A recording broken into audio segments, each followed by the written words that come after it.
चलिए राजस्थान को लेकर के बात करें तो देखो आप यहाँ पर कुछ लोग कहेंगे कि साहब इतिहास चला दो, कुछ कहेंगे कला संस्कृति चला दो। मैं कहता हूं दोनों ही चला देते हैं। दिक्कत ठीक है ना, दिक्कत लेनी नहीं है, दोनों ही पढ़ेंगे, इतिहास भी पढ़ेंगे कला संस्कृति भी पढ़ेंगे। बस 12:30 से 1:30 बजे तक तो पढ़ेंगे भैया कला संस्कृति, और रात को मिलेंगे 8 से 9 में धमाके के साथ, उसमें पढ़ेंगे अपन इतिहास। दोनों चीजों को साथ लेकर पढ़ेंगे। हाँ जी श्रवण जहांगीर जी, राम राम साहब। हाँ जी रमेश विष्णु, गुड आफ्टरनून, बिल्कुल गुड आफ्टरनून साहब। विश्वेंद्र गुजर, ओहो बयाना भरतपुर, हाँ जी भाई सभी को नमस्कार, सभी को राम राम। हाँ बिल्कुल सही है। चलिए तो राजस्थान की बात कर रहे थे, और राजस्थान में अभी जो अपनी क्लास अपन स्टार्ट करेंगे वो करेंगे कला एवं संस्कृति को लेकर के। कला एवं संस्कृति को लेकर के हम यहां पर हमारे राजस्थान की बात करेंगे। देखो भाई इधर सबसे पहले तो ये देख लेते हैं कला संस्कृति राजस्थान का कौन कौन से एग्जाम में आती है भैया। आरएस में कला संस्कृति आती है।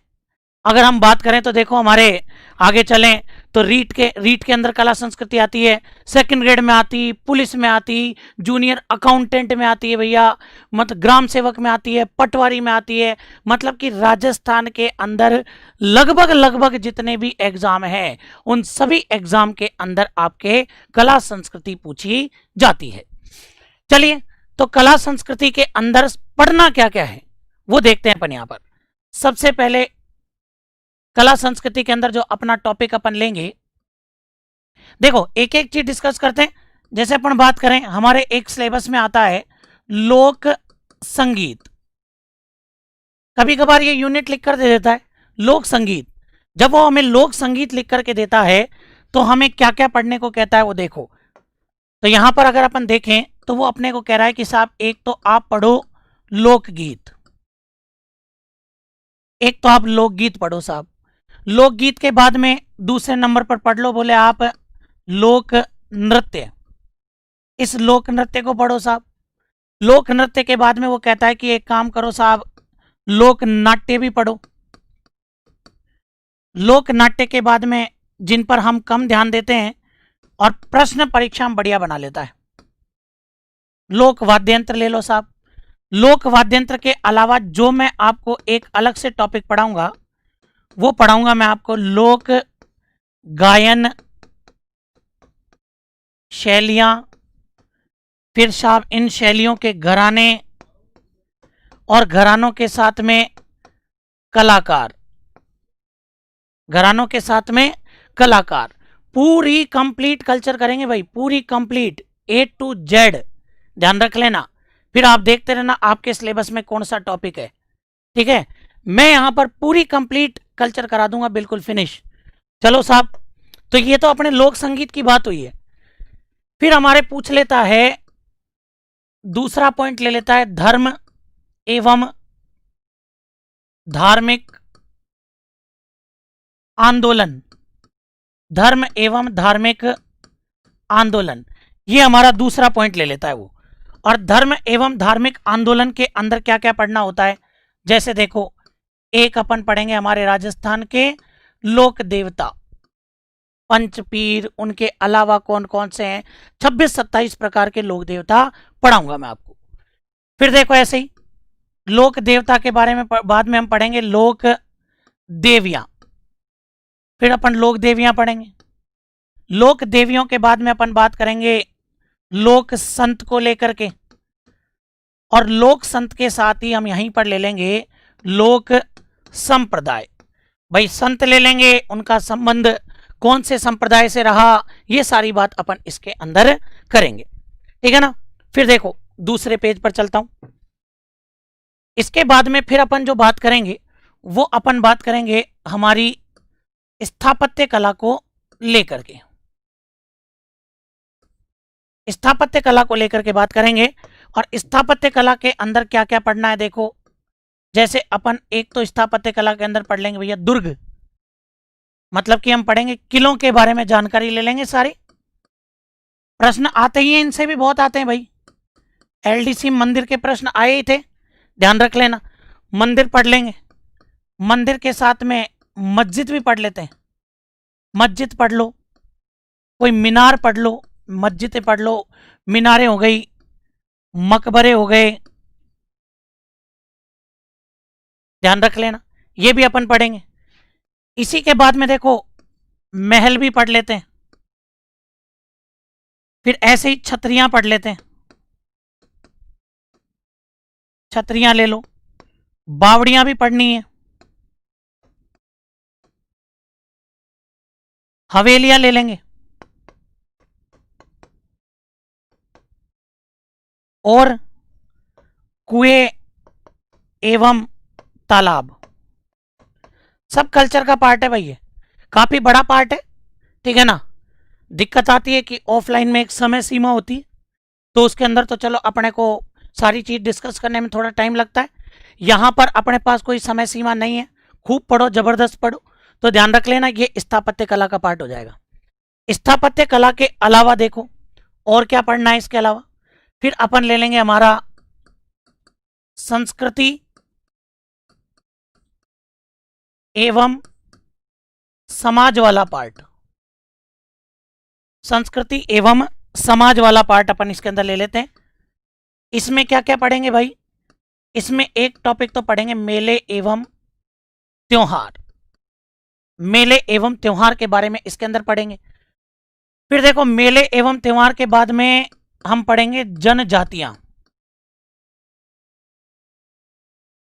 जनजातियां, जनजातियों के बाद में हम ले लेंगे हमारे एक तो आभूषण, आभूषण और वेशभूषा, आभूषण और वेशभूषा, आभूषण और वेशभूषा के बाद में ले लेंगे अपन रीति रिवाज एवं प्रथाएं, रीति रिवाज और प्रथाओं के बाद में एक टॉपिक और ले लेते हैं इसके अंदर खान पान। ये देखो संस्कृति एवं समाज वाला पार्ट हो गया। अगर आप देखो यहां पर तो अभी जो मैंने आपको बताया एक पार्ट तो अपना ये हो गया, हालांकि देखो इसके अंदर अगर मैं चैप्टर काउंट करने लग जाऊं ना तो पहला चैप्टर, दूसरा, ये तीसरा, ये चौथा, ये पांचवा, फिर देखो छठा, सातवां, 8 चैप्टर तो आपके यही हो गए भाई। 8 चैप्टर के बाद में देखो 9वां चैप्टर, 10वां चैप्टर, ये 10वें में ही काउंट हो जाता है भाई। फिर देखो ये आपके 11वां, फिर ये सारा अपना 12वां चैप्टर आ जाएगा, ये अपनी 13वीं यूनिट आ जाएगी। इधर देखो नंबर 14, 15, 16, 17, 18, 18 यूनिट तो अपनी हो चुकी है अभी तक, और अभी खत्म नहीं हुआ है मामला। देखो आगे इसके बाद में अगर अपन लेकर के चलें तो हमारी कलाएं ले लेते हैं, कौन कौन सी कलाएं अपने को पढ़नी है। तो कलाओं के अंदर एक तो इंपॉर्टेंट आता है आपके चित्रकला, राजस्थान की चित्रकला, एक ले लेंगे हम हस्तकला, इसी के साथ में लिख देता हूं लोक कला, मतलब ये मांडने वगैरह, हस्तकला एवं लोक कला वाला पार्ट ले लेंगे अपन यहां पर, ठीक है ना। चलिए साहब इसके बाद में देखो एक यूनिट और बनाता हूं यहां पर मैं, और उसके अंदर आ जाएगा राजस्थानी भाषा एवं साहित्य, राजस्थानी भाषा एवं साहित्य। इसके अंदर क्या क्या पढ़ सकते हैं भाई, इसके अंदर पढ़ सकते हैं एक तो राजस्थान की बोलियां, इसके अलावा पढ़ेंगे इसके अंदर साहित्य एवं साहित्यकार, कौन सी किताब किसने लिखी, क्या विशेषता है। ऐसे देखो एक अपन पढ़ेंगे साहित्य से संबंधित शब्दावली, ये साहित्य से संबंधित शब्दावली है भाई। फिर देखो और कोई यूनिट लें तो एक अलग से यूनिट ले लूंगा मैं शब्दावली की, एक ले लेंगे अपन सांस्कृतिक संस्थाएं, सांस्कृतिक संस्थाएं ले लेंगे, और एक इसके अंदर और अगर लेकर के चलूं तो यहां पर मैं आपको पढ़ाऊंगा विश्व धरोहर एवं संरक्षण, विश्व धरोहर एवं संरक्षण। और एक अपन ले लेते हैं इसके अंदर अपने, हाँ जी, प्रमुख व्यक्तित्व। तो भाई ये जाकर के अपना सिलेबस खत्म हुआ साहब। हरिओम गोस्वामी, बेरोजगारों के लोक देवता। हाँ जी, ऑफलाइन में आपने नामकरण कर रखा था, बढ़िया बात है भाई। सर लाइव के बाद वीडियो एंड हो जाता है क्या? नहीं नहीं नहीं, बिल्कुल लाइव के बाद चैनल पे मिलेगा। हाँ, दिक्कत करने की आवश्यकता नहीं है, ठीक है ना। चैनल पे मिलेगा लाइव के बाद भी, ठीक है। डिलीट थोड़ी करेंगे, फिर मान लो आपको दोबारा पढ़ना हो तो दोबारा पढ़ सकते हो ना। हाँ जी, विश्वेंद्र गुजर सर, आप पहले स्थापत्य कला संस्कृति वाला पोर्शन लपका देते तो अच्छा होता। बिल्कुल एक टॉपिक लेंगे, उसके बाद उसी पे आएंगे भाई। चलिए तो देखो एक बार यहाँ फटाफट से एक बार सिलेबस देखो पहले, और स्क्रीनशॉट ले लेना भाई आप। सबसे पहले लोकगीत वाली बात करी तो लोकगीत देखो, लोक संगीत में एक तो ले लिया मैंने लोकगीत, लोक नृत्य, लोकनाट्य, वाद्ययंत्र, लोक गायन शैलियां। प्रश्न कहीं से भी आ सकता है, प्रश्न कहीं से भी आ सकता है, ये ध्यान रख लेना। कोई टॉपिक छोड़ना नहीं है अब, ठीक है, क्योंकि घर जाने की टेंशन ही नहीं है ना। ऑफलाइन में तो ये रहता है सर घर जाना है, घर जाना है, याद आ रही है। अब वो टेंशन नहीं है, अब घर में ही बैठे हो, अब किसी की याद नहीं आ रही, ठीक है ना। हाँ, तो ध्यान रख लेना। फिर लोक देवता, लोक देवियां, लोक संत एवं संप्रदाय। चलो साहब, फिर देखो इधर स्थापत्य कला। स्थापत्य कला के अंदर दुर्ग आ गए, मंदिर आ गए, मस्जिद, मीनारे, मकबरे। पूछ लेता है, जैसे पूछ लिया हकीम खां सूरी का मकबरा कहाँ है? खमनोर राजसमंद में। हकीम खां सूरी का मकबरा कहाँ है? खमनोर राजसमंद में। पता होना चाहिए अपने को ये बात। फिर देखो इधर महल आ जाएंगे, महल के बाद में छतरियां पढ़नी है, बावड़ियां पढ़ो, हवेलियां पढ़ो, कुएं एवं तालाब। 13 यूनिट हो गई। मेले एवं त्योहार, कौन सा मेला कहाँ लगता है? सबसे ज्यादा मेले कहाँ लगते हैं? पूछ लेता है परीक्षा में कि राजस्थान में सर्वाधिक मेले कहाँ लगते हैं, तो डूंगरपुर। राजस्थान के अंदर सर्वाधिक पशु मेले कहाँ लगते हैं? आंसर देना यहां पर आना चाहिए सभी का कि राजस्थान में सर्वाधिक पशु मेले कहाँ लगते हैं। अभी अपन सिलेबस स्टार्ट करेंगे, उससे पहले ऐसी बेसिक बातें कर रहा हूं। अभी बताओ, देखे राजस्थान में सर्वाधिक पशु मेले कहां लगते हैं? देख किसी का आंसर आता है क्या?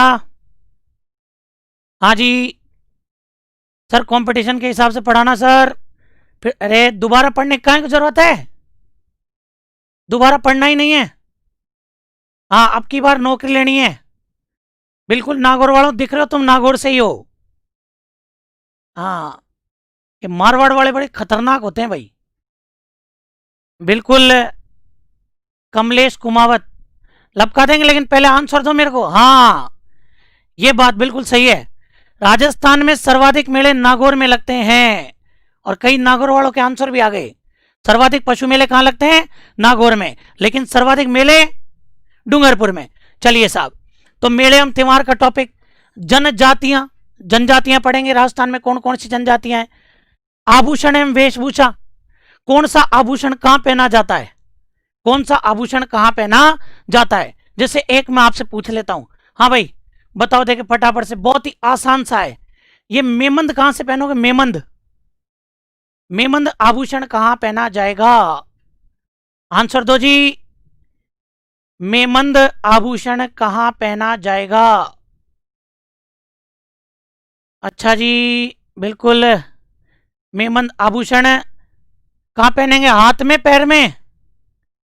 मेमंद आभूषण कहां पहना जाएगा? बिल्कुल साहब, माथे पे पहनेंगे। बिल्कुल विश्वेंद्र गुजर, बयाना माथे पे पहनेंगे साहब, बिल्कुल सही बात है। श्रवण जांगिड़ माथे पे पहना जाएगा। आता भी तो है कि भाई वो एक गीत भी आता है कि मारा माथा में मेमंद ले आई जो, मारी रखड़ी रतन जड़ाई जो, अंदाता लेता आई जो सा, बादीरा लेता आई जो सा, गुमेरदार लेंगो। चलिए वेरी गुड, माथे पहनते हैं। ऐसे ही रीति रिवाज और प्रथाओं पर बात करेंगे, खान पान पर बात करेंगे। फिर इसके बाद में देखो यहां अपने टॉपिक कितने हो गए भाई? 18। 18 के बाद में और टॉपिक ये रहा, 19वां टॉपिक चित्रकला, 20वां हस्तकला, राजस्थान की बोलियां, ये 21वां टॉपिक मानेंगे पूरा कंप्लीट। ये पढ़ा दूंगा 22, 23, 24, 25। 25 टॉपिक पर जाकर के और हमारी कल्चर बिल्कुल क्या हो जाएगी, समाप्त हो जाएगी। ये ध्यान रख लेना, 25 टॉपिक में जो भी बातें आती है सब कुछ कवर करेंगे अपन। चलो, तो 25 टॉपिक के बाद तो मेरे हिसाब से दिक्कत होनी नहीं चाहिए। और अब आगे अपन आज स्टार्ट करते हैं, चैप्टर ले लेते हैं भाई अब एक। और सबसे पहला जो मैंने चैप्टर यहां पर लिया वो आ जाएगा आपके राजस्थान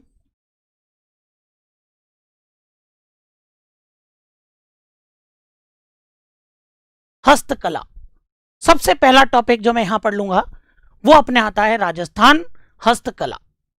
ठीक है ना कुणाल पांडे, अगर इतना पढ़ा दोगे सर तो बस पार लग जाऊंगा, लग जाएगी नैया। बिल्कुल पढ़ाएंगे, चिंता वाली बात ही नहीं है, इसीलिए तो आए हैं। अब तक इंतजार किया ढंग से, तो इसीलिए मंच मिला बढ़िया फर्स्ट क्लास वाला। राजस्थान हस्तकला, देखो भाई सबसे पहली बात, हस्तकला क्या होती है। देखो हस्तकला मतलब कि हाथ से की जाने वाली कारीगरी, ऐसी कोई भी वस्तु जिसका निर्माण हम हाथ से करते हैं। आजकल मशीनों का बोलबाला ज्यादा है, लेकिन फिर भी हम हाथ से जो कारीगरी करते हैं वो आपके हस्तकला के अंतर्गत आती है, ध्यान रख लेना। तो राजस्थान तो वैसे ही हस्तकलाओं के लिए काफी प्रसिद्ध रहा है। अब कौन कौन सी हस्तकला यहां पर फेमस रही है, तो इसके अंदर जो मैं पहला टॉपिक लूंगा वो मैं लूंगा सोना चांदी हस्तकला। सबसे पहला टॉपिक सोना चांदी। सोने चांदी से हम कोई भी आभूषण तैयार करते हैं तो वो सारी हमारे सोना चांदी हस्तकला के अंदर चली जाएगी। और देखो अब सोना चांदी के अंदर जो सबसे पहले आपको पढ़नी चाहिए वो आपकी राजस्थान की सबसे प्रमुख कलाओं में एक है थेवा कला। नंबर 1 थेवा कला। हाँ जी भाई, तो एक बार देख के यहां पर फटाफट से आंसर दो, थेवा कला कहां की प्रसिद्ध है। बिल्कुल ऐसे पढ़ना जैसे ऑफलाइन पढ़ रहे हो। थेवा कला कहां की प्रसिद्ध है, मेरे पास आंसर आना चाहिए फटाफट भाई, फटाफट से एक बार आंसर दीजिएगा। थेवा कला कहां की प्रसिद्ध है, तो लो साहब थेवा कला अपन यहां पर ले रहे हैं, तो आंसर आया बिल्कुल बिल्कुल सही बात, थेवा कला और आपके प्रतापगढ़ की फेमस है। वेरी गुड, तो यहां पर मैंने लिख दिया थेवा कला कहां की फेमस हो गई, थेवा कला प्रतापगढ़ की फेमस हो गई। लेकिन ध्यान रखना प्रतापगढ़ के अंदर भी कौन सा परिवार इसके लिए फेमस है, तो प्रतापगढ़ का सोनी परिवार थेवा कला के लिए फेमस है। ध्यान रखना सबसे पहली बात, थेवा कला कहां की फेमस है, तो थेवा कला प्रतापगढ़ की फेमस है। दूसरी बात, थेवा कला के लिए और वहां का कौन सा परिवार प्रसिद्ध है, तो वहां का सोनी परिवार सबसे ज्यादा प्रसिद्ध है। थेवा कला होती क्या है भाई, तो ध्यान रखना आपको एक कांच लेना पड़ेगा और उस कांच को कहा गया है बेल्जियम कांच। जो कांच है उसको हम कहते हैं बेल्जियम कांच। इस बेल्जियम कांच पर एक रंग को आपको आधार मानना पड़ेगा और वो रंग कौन सा हो जाएगा, हरा रंग। तो बेल्जियम कांच पर हरे रंग को आधार मानकर, बेल्जियम कांच पर हरे रंग को आधार मानकर की गई स्वर्णिम नक्काशी, बेल्जियम कांच पर हरे रंग को आधार मानकर की गई स्वर्णिम नक्काशी, ये आपके क्या कहलाएगी, थेवा कला। भाई बेल्जियम कांच ले लिया, उस पर हरे रंग को आधार मानकर जो हमने नक्काशी करी है वो हमारी क्या कहलाएगी, थेवा कला। देखो भाई आप यहां पर एक बार ध्यान से देखना, ये मैंने यहां पर एक थेवा कला का उदाहरण लिया है साहब। ध्यान रखना मैंने जो जो बात कही वो सारी बात इसके अंदर आएगी। बेल्जियम कांच पर हरे रंग को आधार मानकर की गई स्वर्णिम नक्काशी। ये जो आप पीछे बैकग्राउंड देखो, ये जो बैकग्राउंड है ना, ये आपके हरा कांच है। ध्यान से देखना, ये आपके हरा कांच है। इस हरे कांच के ऊपर ध्यान रख लेना, मतलब हमने ले लिया कांच और कांच का रंग कौन सा हो गया, तो कांच का रंग यहां पर हो जाएगा हरा रंग। इस हरे रंग को हमने आधार माना और इसके ऊपर ये देखो आप, ये अपन ने जो डिजाइन कर रखी है, ये हरे रंग को आधार मान करके जो स्वर्णिम नक्काशी कर रखी है, ये देखो पूरा गोल्डन वर्क है। ये गोल्डन वर्क और आपके क्या कहलाएगा, थेवा कला। एक एक पॉइंट को ध्यान से सुनना। सबसे पहली बात, बेल्जियम कांच पर कौन से रंग को आधार मानना, हरे रंग को, और फिर क्या करना, गोल्डन डिजाइनिंग बनाना। अगर आप गोल्डन डिजाइनिंग बनाते हैं तो ध्यान रख लेना, ये आपके क्या कहलाएगी, तो ये आपके कहलाएगी थेवा कला। चलिए साहब, ये जो थेवा कला है, इस थेवा कला के प्रवर्तक कौन माने जाते हैं? भाई थेवा कला के प्रवर्तक कौन है? तो परीक्षा में पूछे तो थेवा कला के प्रवर्तक क्या बताना, नाथूजी सोनी। जैसे ही थेवा कला के प्रवर्तक पूछे तो आपका उत्तर क्या हो जाएगा, नाथूजी सोनी। ध्यान रख लेना, थेवा कला के लिए कौन सा परिवार प्रसिद्ध है? तो थेवा कला के लिए आपके सोनी परिवार प्रसिद्ध है। और प्रवर्तक कौन माने गए हैं? नाथूजी सोनी। लेकिन अगर परीक्षा में पूछे कि इस थेवा कला के प्रमुख कलाकार कौन हैं, ध्यान रखना, प्रमुख कलाकार पूछे तो एक इंपॉर्टेंट नाम आता है महेश राज सोनी। ध्यान रख लेना, थेवा कला के लिए जो प्रमुख नाम आता है वो आ जाएगा महेश राज सोनी। और ये महेश राज सोनी का नाम क्यों आता है?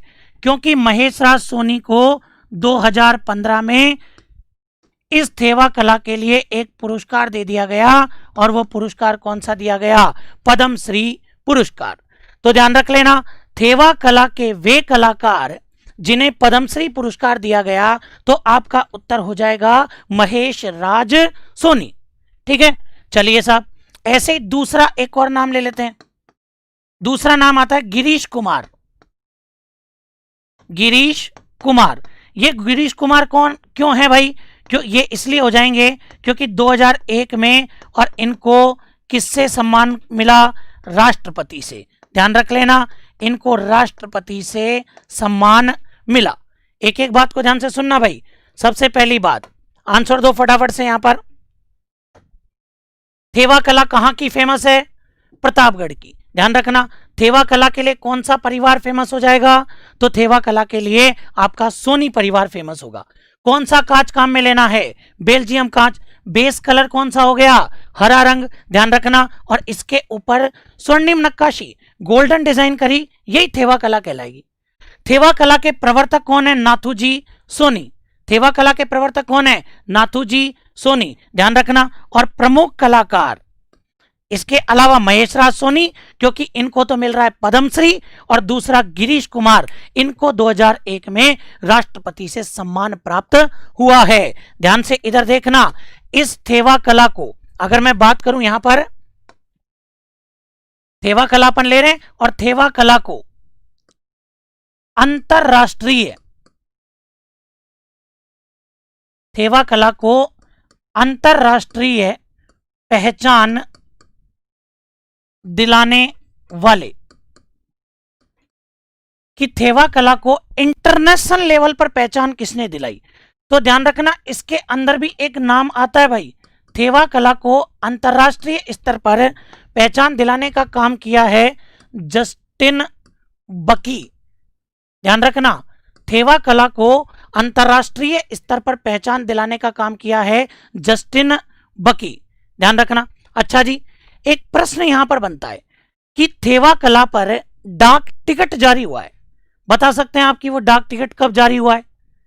हाँ जी, ये तो मैं आपको बता दूंगा कि जैसे देखो, थेवा कला पर, ये जो थेवा कला है, इस थेवा कला पर 5 रुपए का,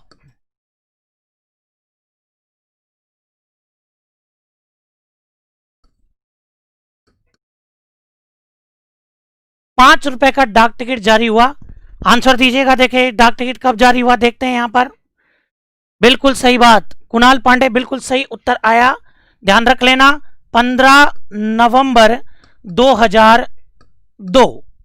15 नवंबर 2002 को और थेवा कला पर डाक टिकट जारी हुआ, बिल्कुल सही है हिमी चौधरी, 15 नवंबर 2002।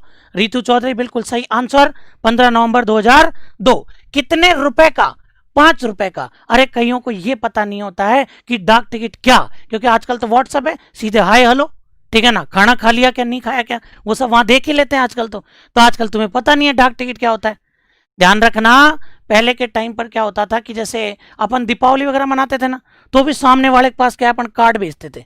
आजकल तो मोबाइल सब कुछ बन जाता है, दीपावली की अनंत हार्दिक शुभकामनाएं सब बन जाता है, ग्रीटिंग बन जाएगा। पहले के टाइम पर पोस्ट कार्ड पे आगे दीपक बना के पीछे लिखते थे, ठीक है ना, कि तुम्हारी बहुत याद आती है, दीपावली की हार्दिक शुभकामनाएं, ऐसे लिखते थे पहले। और फिर साहब उसको पोस्ट करके आते थे। पोस्ट ऐसे थोड़ी होता था, फोकट में कोई तुम्हारा वो लग रहा है कि भाई कि फोकट में तुम्हारे पोस्ट कर देंगे। क्या करना पड़ता था? बाजार से डाक टिकट खरीदना पड़ता था, उस पोस्ट कार्ड पर चिपकाना पड़ता था। 25 पैसे का डाक टिकट आता था पहले, 25 पैसे में लेटर पहुंच जाता था, कलकत्ता बंबई कहां पहुंचाना है, ठीक है ना। फिर धीरे धीरे रेट बढ़ी, 1 रुपए का, भाई 1 रुपए का डाक टिकट चाहिए, या तो 1 रुपए का लगा दो या 25-25 पैसे के 4 लगा दो। आज भी जब आप कोई चीज पोस्ट करते हो ना, तो जब पोस्ट करते हो तो उसके ऊपर आपको कभी कभार डाक टिकट लगाने पड़ जाते हैं, ठीक है ना। आज भी कई अपना डाक विभाग डाक टिकट लगा के भेजता है, उसको भी तो रेवेन्यू जनरेट होना चाहिए ना, उसकी भी तो इनकम होनी चाहिए ना। तो जैसे मानो कोई चीज दिल्ली भेजनी है, अब दिल्ली भेजनी है तो बोले कितने रुपए लगे, बोले 20 रुपए लगे, तो एक काम कर, या तो 20 रुपए का डाक टिकट लगा दे। बोले साहब 20 वाला तो मिल नहीं रहा, तो 5-5 के 4 लगा दे, हो गए 20 रुपए। बोले फिर वो डाक विभाग को तो पैसा नहीं मिला, वो तो आपने दुकान से खरीदे, तो दुकान वाले डाक विभाग से लेकर के आते हैं। तो वही बात हो गई, या तो आप डाकघर से सीधे ले लो। तो ध्यान रख लेना, भारतीय सरकार ये डाक टिकट जारी करती है, और आपके थेवा कला पर 15 नवंबर 2002 को और 5 रुपए का डाक टिकट जारी हुआ। एक एक पॉइंट ध्यान रखना। लो साहब, आपके काम की बात बताता हूं। ये थेवा कला एक ऐसी कला है, ये बहु बेटियों को नहीं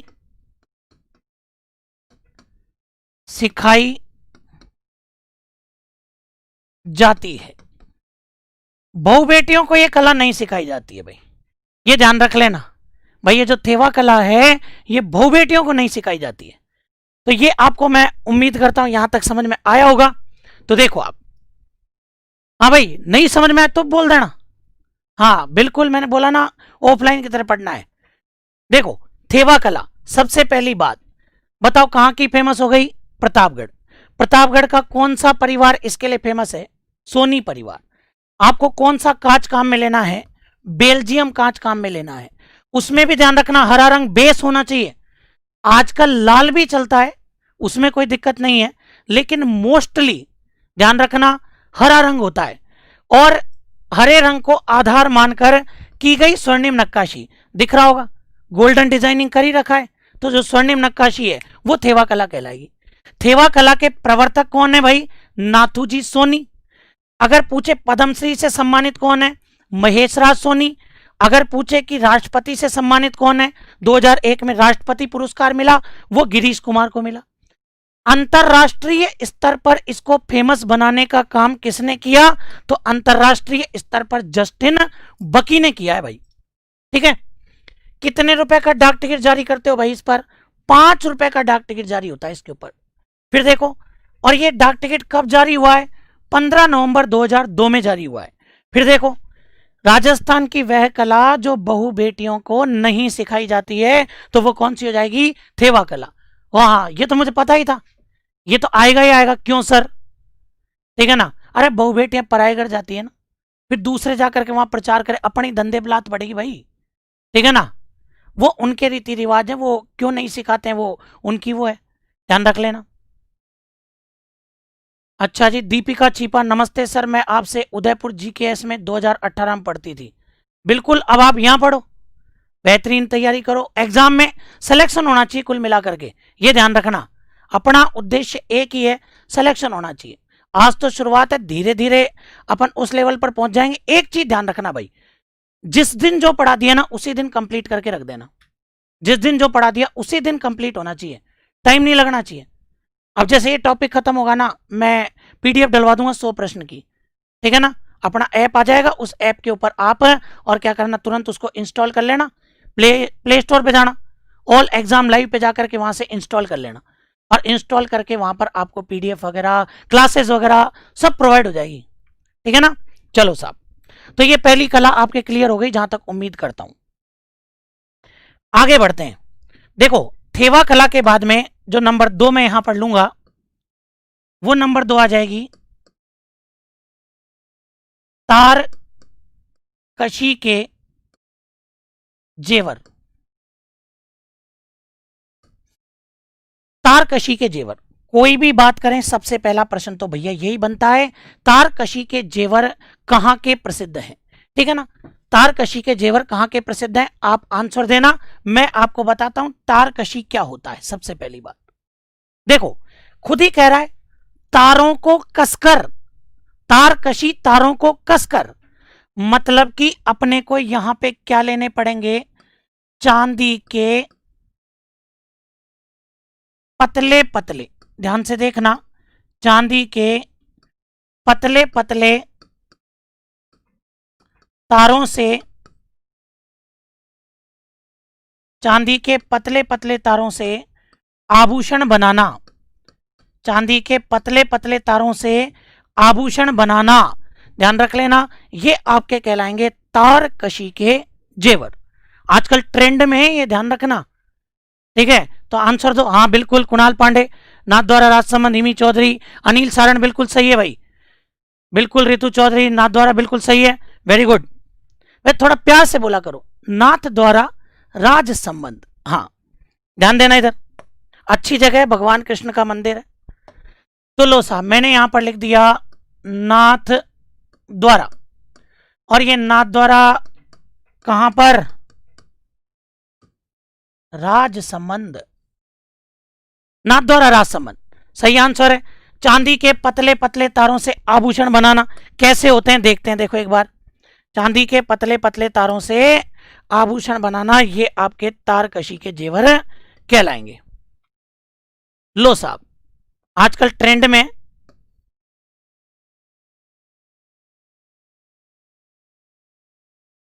देखो, ये आपके महिलाओं के क्या है, इयररिंग्स है, कान में पहनती हैं जो, ध्यान रख लेना, ये इयररिंग्स जो आप यहां पर देख रहे हो, ये आपके चांदी के तारों के बने हुए हैं, ध्यान देना, ये जो आप देख रहे हो ना, ये आपके चांदी के तारों से बने हुए हैं, ये बिल्कुल चांदी के पतले पतले तारों से, और क्या बना दिया गया, आभूषण बना दिया गया है। और चांदी के पतले पतले तारों से जो आभूषण बनते हैं, वो आपके तारकशी के जेवर कहलाते हैं। अभी ये फेमस है, लड़कियों को बहुत पसंद है साहब, अभी कोई गिफ्ट विफ्ट देना हो तो दे देना, कोई दिक्कत नहीं है। हाँ, आगे की जिम्मेदारी तुम्हारी है भाई। फिर देखो इधर, ऐसे ही देखो, एक और दिखा देता हूं इसी का एक नमूना। लो साहब, ये देखो, ये भी आपके चांदी के तारों से निर्मित है, और ये भी आपके देखो, ये क्या आ जाएगा, ये भी तारकशी के जेवर है। तो ये चित्र देख करके तो हमें क्लियर हो जाता है कि चांदी के पतले पतले तारों से जो आभूषण बनाएंगे, वो तारकशी के जेवर कहलाएंगे। आ गई बात समझ में। और ये जो तारकशी के जेवर हैं, ये तारकशी के जेवर आपके कहां के फेमस हैं, ये आपके नाथद्वारा के फेमस हैं। समझ गए बात को। चलिए साहब, इसमें इतनी ही बात निकल करके आती है, आगे बढ़ता हूं। और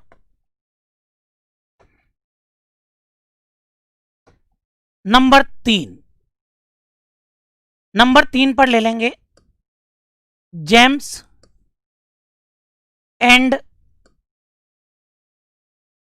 ज्वेलरी।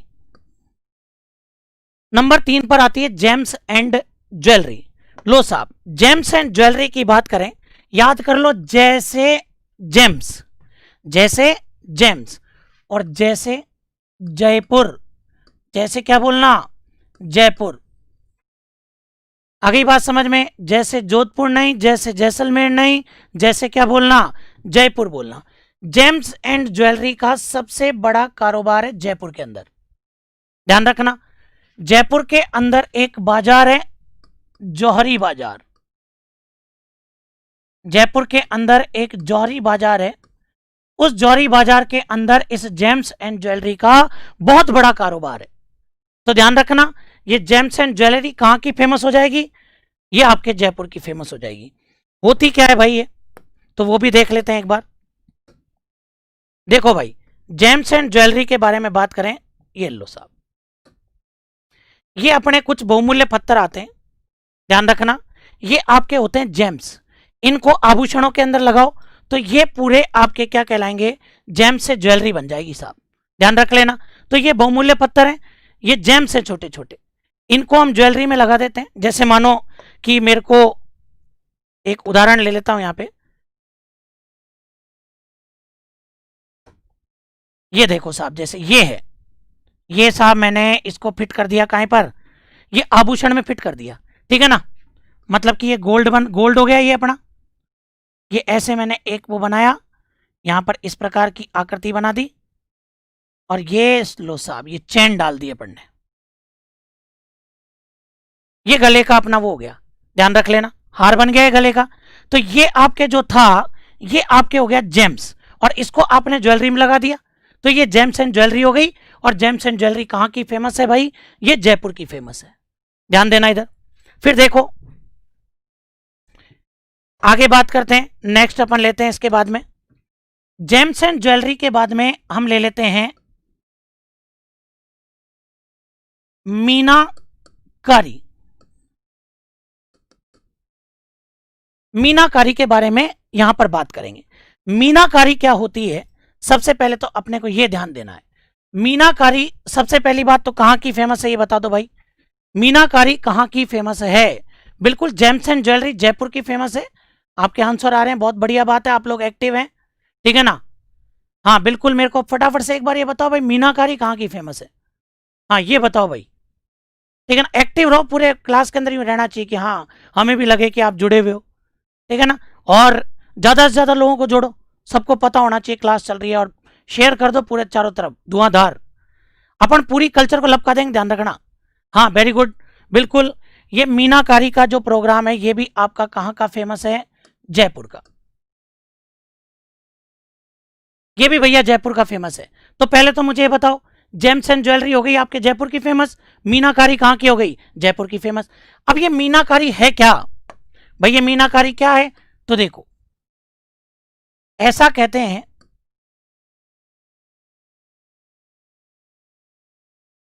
स्वर्ण आभूषण पर बारीक कारीगरी, बिल्कुल बारीक काम करके इसको बनाया जाता है, ध्यान रख लेना। इसके अंदर एक चीज और निकल करके आती है कि ये जो मीनाकारी है, सोने पर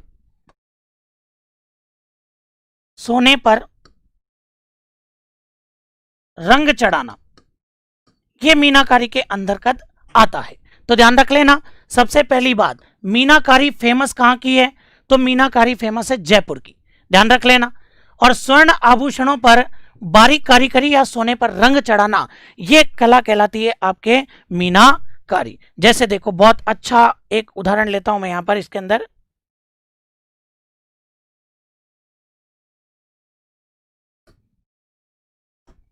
ये देखो भाई आप, ये मीनाकारी का बहुत अच्छा उदाहरण है, ध्यान देना यहां पर। अरे देखो, हमारा जो गोल्ड होता है ना, वो कैसे रंग का होता है, मुख्यतः अगर बात करें तो पीले रंग का होता है।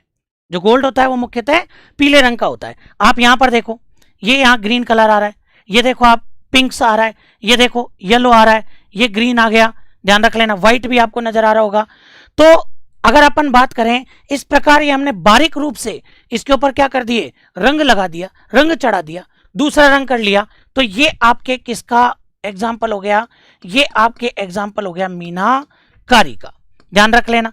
ये मीनाकारी का एग्जाम्पल हुआ। बात यह आती है कि मीनाकारी फेमस कहां की है भाई, तो मीनाकारी फेमस हो गई आपके जयपुर की। हाँ, जो प्रमुख प्रश्न बनता है वो ये बनता है कि ये जो मीनाकारी है, ये मीनाकारी कहां से आई और किसके काल में आई, कहां से आई और किसके काल में आई। तो देखो, मीनाकारी सबसे पहली बात, इसका आगमन होता है लाहौर से। ये जो आपके मीनाकारी है, ये लाहौर से आई है। और दूसरी बात, किसके काल में आई है, तो हमारे जयपुर के एक राजा हुए हैं, राजा मानसिंह प्रथम, राजा मानसिंह प्रथम, मानसिंह फर्स्ट जो हैं, जो कि हमारे आमेर के शासक थे।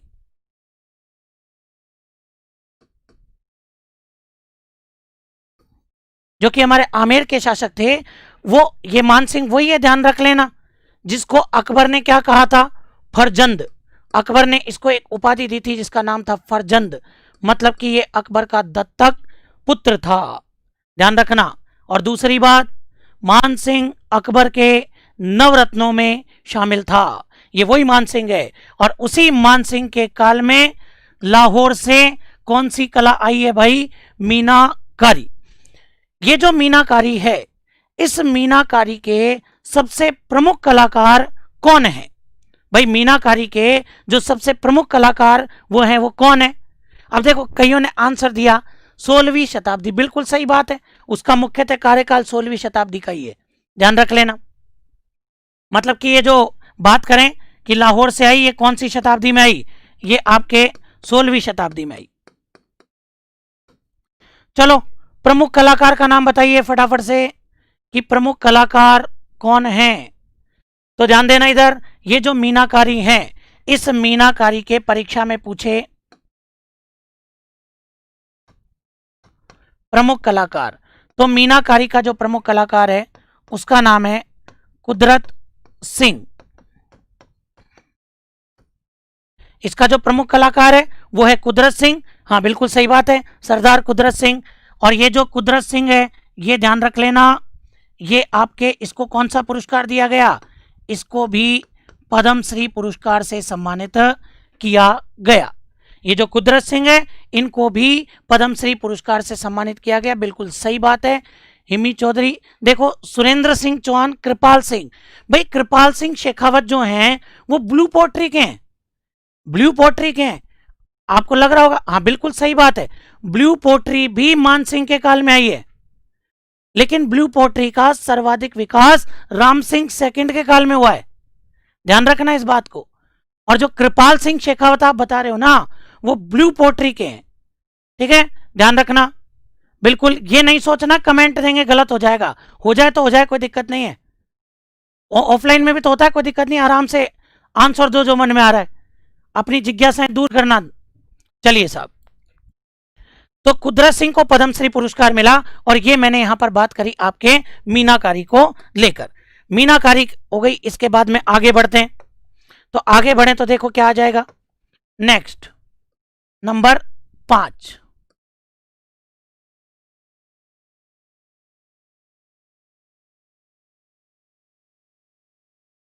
कुंदन कला। ध्यान देना यहां पर, कुंदन कला। अब कुंदन कला के बारे में अगर अपन बात करें, पहला प्रश्न तो यही आएगा कि कुंदन कला कहां की फेमस है, तो उत्तर हो जाएगा जयपुर। उत्तर क्या हो जाएगा, जयपुर। बताओ थेवा कला कहां की फेमस है, प्रतापगढ़, बिल्कुल सही है। फिर देखो तारकशी के जेवर, नाथ द्वारा राजसमंद। फिर पूछ रहा है आपसे कि साहब ये जेम्स एंड ज्वेलरी कहां की फेमस है, जयपुर। मीनाकारी, जयपुर। कुंदन कला, जयपुर। ध्यान रख लेना। अब कुंदन कला क्या है, स्वर्ण आभूषण पर रत्न जड़ाई, स्वर्ण आभूषण पर रत्न जड़ाई, ये आपके कहलाती है कुंदन कला। भाई सोने के जो आभूषण होते हैं उनके ऊपर रत्न जड़ाई, ये आपकी क्या कहलाएगी, ये आपकी कहलाएगी कुंदन कला। जैसे देखो ये ले लेते हैं अपन, तो ये आपकी क्या हो गई, कुंदन कला। ध्यान देना, स्वर्ण आभूषणों के ऊपर जो रत्न जड़ाई है वो आपके कुंदन कला कहलाएगी। ध्यान देना इधर यहां पर, जैसे देखो ये बीच बीच के अंदर क्या लगा रखे हैं अपने, बहुमूल्य रत्न लगा रखे हैं, ये आपके सारा सेट जो बना हुआ है ये कुंदन कला के अंतर्गत आता है। हालांकि इनसे मतलब नहीं है, मुख्यतः जो बात है वो ये निकल करके आती है कि ये जो कुंदन कला है ये फेमस कहाँ की है, ये जयपुर की है। ठीक है, चलिए आगे बात करते हैं। कुंदन कला के बाद में देखो भाई, संगणक परीक्षा के अंदर पूछा हुआ प्रश्न है,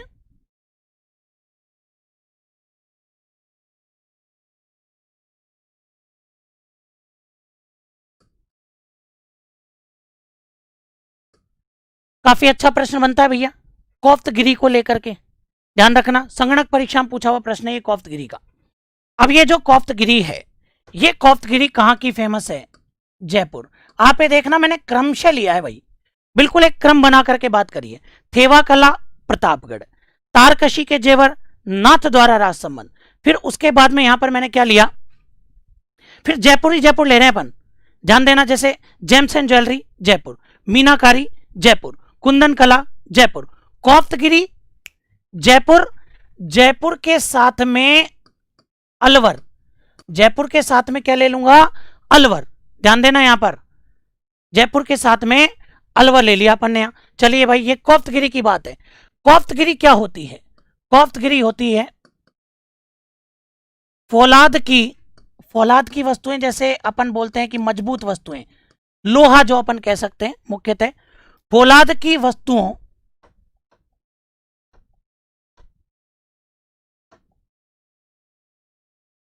फौलाद की वस्तुओं पर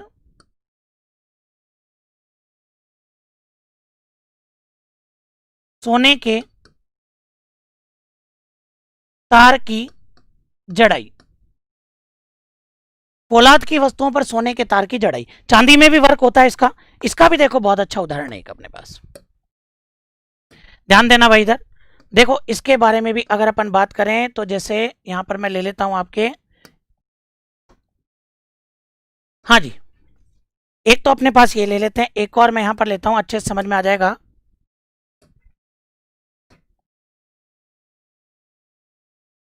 ये लो साहब, देखना यहां पर अपने को पता लग जाएगा अपने आप, फौलाद की वस्तुओं पर सोने के तार की जड़ाई, ये आपके क्या कहलाएगी? कोफ्तगिरी। फौलाद की वस्तु जैसे ये देखो आप, ये आप यहां पर देखना भाई, ये जो है ये अपना क्या है भाई? तलवार पकड़ने का हत्था है, ये तलवार पकड़ने का हत्था ही तो है ये। अब ये जो तलवार पकड़ने का जो हत्था है, इस तलवार पकड़ने का, ये लोहे का है, अब लोहे का है तो इसके ऊपर सोने के तार की जड़ाई कर रखी है, और सोने के तार की जड़ाई कर रखी है, तो यही क्या कहलाएगा आपके? ये आपके कोफ्तगिरी कहलाता है।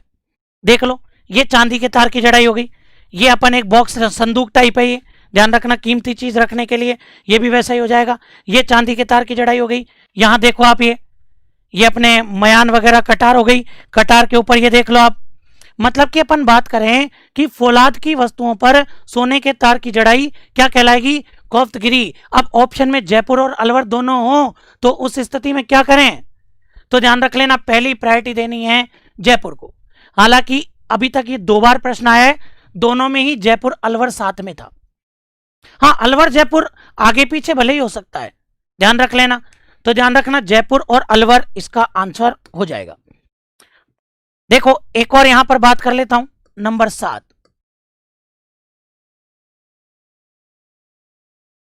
तहनीशा। तहनीशा नोट करना, कहां पर ड्रॉप किया था भैया? जयपुर अलवर, अलवर पर ड्रॉप किया था। तो लो साहब यहां पर अपन ले लेते हैं, अलवर से ही शुरू कर देते हैं।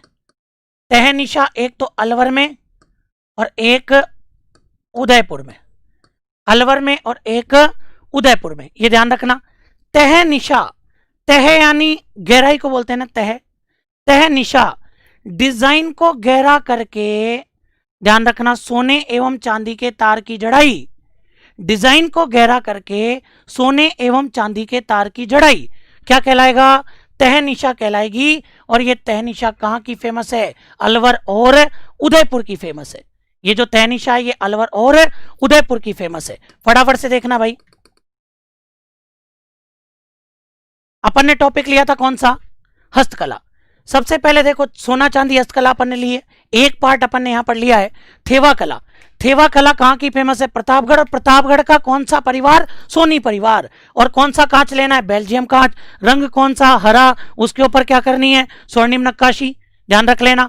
बताओ प्रवर्तक कौन? नाथूजी सोनी। फिर बताओ इसके प्रमुख कलाकार कौन? महेश राज सोनी को तो पद्मश्री मिला 2015 में और राष्ट्रपति पुरस्कार गिरीश कुमार को मिला। लेकिन अंतरराष्ट्रीय स्तर पर प्रसिद्धि दिलाने वाले जस्टिन बकी। डाक टिकट जारी हुआ 15 नवंबर 2002, कितने का? 5 रुपए का। वह कला जो बहु बेटियों को नहीं सिखाई जाती, थेवा कला। आगे देखो, चांदी के पतले पतले तारों से आभूषण बनाना तारकशी, और तारकशी फेमस है नाथ द्वारा। आगे देखो, जेम्स एंड ज्वेलरी कहां की फेमस है? जयपुर की। मीनाकारी कहां की? जयपुर पर। सोने पर रंग चढ़ाना क्या कहलाएगी? मीनाकारी। मीनाकारी ये मैंने बताई थी। प्रमुख कलाकार मतलब पद्मश्री से सम्मानित कलाकार कुदरत सिंह, और किसके काल में आई? राजा मानसिंह प्रथम के काल में आई। और कहां से आई? लाहौर से आई। ध्यान रखना, कहां से आई? लाहौर से आई। फिर देखो, कुंदन कला, स्वर्ण आभूषणों पर रत्न जड़ाई, स्वर्ण आभूषणों पर रत्न जड़ाई क्या कहलाएगी? कुंदन कला। फेमस कहां की है बोलो? जयपुर की। चलो साहब, जयपुर पर एंड कर रहे हैं अभी। फिर देखो, कोफ्तगिरी, जयपुर और अलवर, फौलाद की वस्तुओं पर सोने के तार की जड़ाई, जयपुर और अलवर। और आखिरी मैंने आपको बताया तहनीशा, अलवर और उदयपुर। ये ध्यान रख लेना, कल पूछूंगा ये चीज, एक एक ध्यान रखना, ठीक है ना। और बिल्कुल मजे से पढ़ना है।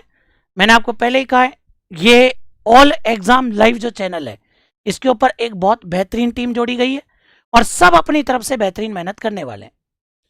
ईमानदारी से बढ़िया तरीके से मेहनत करो, थोड़ा सा डेटा खर्च करो, ठीक है ना। आपको जो जो चीज चाहिए भाई, पहला तो टीचर का प्रेजेंटेशन वो बेहतरीन करवाया जाएगा। सर नोट्स भी बनवा दो, पीडीएफ डालूंगा भाई, हाथ से लिखी हुई, ध्यान रखना, ठीक है। फिर सर प्रैक्टिस के लिए 20 क्वेश्चन डेली के मिलेंगे ही मिलेंगे। इसके अलावा ध्यान रख लेना, टेस्ट सीरीज भी चालू हो जाएगी। टेस्ट सीरीज भी चालू हो जाएगी तो वो भी अपन कर पाएंगे। और टेस्ट सीरीज के अंदर टीचर्स ही अपने अपने क्वेश्चंस देंगे। आ गई बात समझ में यहां पर। फिर उसके बाद में अगर अपन बात करें, इतना होने के बाद में और आपका एग्जाम क्लियर होना चाहिए, चाहे वो वर्तमान में रीट का स्टूडेंट हो, चाहे पटवार का हो, चाहे पुलिस का हो, चाहे आने वाली कोई भी वैकेंसी का हो। ध्यान रख लेना भाई, पीडीएफ जो है वो ऐप पर डाल देंगे, ठीक है ना महेंद्र कुमार जी। हाँ सर, अगली क्लास कितने बजे है? तुरंत क्लासें हैं, मतलब अपना शेड्यूल है 7 बजे से लेकर के और 11 बजे तक तो रीट के लिए बुक है भाई, ठीक है ना। फिर 11:30 से लेकर के और 4:30 बजे तक, वो 11:30 से लेकर 3:30 तक क्लास है। फिर 4 बजे से शुरू हो जाएगा जो रात को, और आपके 9 बजे तक है। ध्यान रखना, जैसे अभी मैंने आपको कल्चर करा दी, कल्चर के बाद में अब हिस्ट्री की बात आती है, तो मेरी आज से ही 8 से 9 हिस्ट्री की क्लास भी रहने वाली है, ठीक है। और कोई भी दिक्कत हो तो आप कमेंट बॉक्स के अंदर कमेंट डाल दें, कोई भी समस्या आए तो वो पूरी कर दी जाएगी, ठीक है साहब। बहुत बहुत धन्यवाद। जय हिंद, जय भारत, जय राजपूताना।